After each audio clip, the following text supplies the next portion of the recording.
I can't play the piano and sing at the same time. Oh, Not I thought quite. you could do anything. Why not? Okay, you ready? You've got the melody, and you also got the top part. Okay. All right.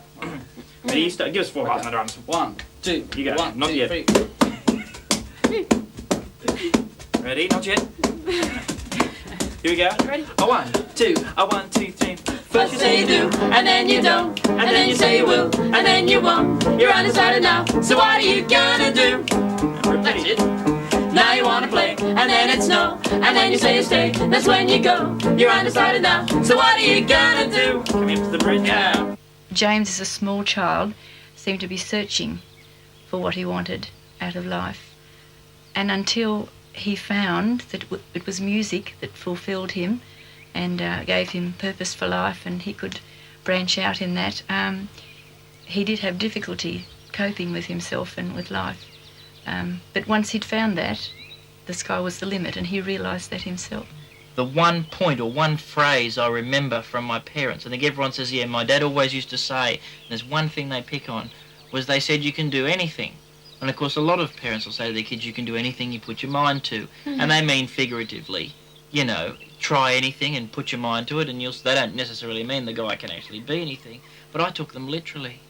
I guess the thing that I found interesting with James was when he used to come home with a different instrument, and with me, like to learn the trumpet, I had to get the trumpet and get the tune a day book or whatever it was at the time and learn it and then go to lessons or whatever, and he used to come home with an instrument and say, oh, I think I'll play this. And I used to think, where did he learn that from? And he'd pull out a flute or go and sit at the piano and listen to a tape, and he'd be able to just sit there and play it.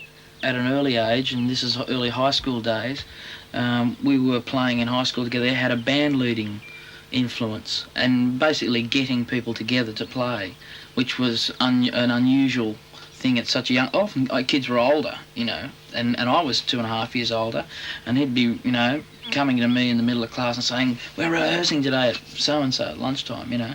And I'd turn up, and sure enough there'd be, you know, 10 or 12 other kids there, and we'd just jam. I'm sitting on a fence and it doesn't make sense, cause you keep me in suspense and you know it.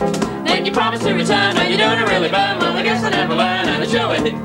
If you got a heart and if you can, then don't be fussy apart. Make up your mind, you're undecided now, so what are you gonna do? You turn the page. You're undecided now, so what are you gonna do? Yeah, the last one. You're undecided now, so what are you gonna do? Please make up your mind right now. You got it. You got it. You got it. That was good, Dad. Page turn, right?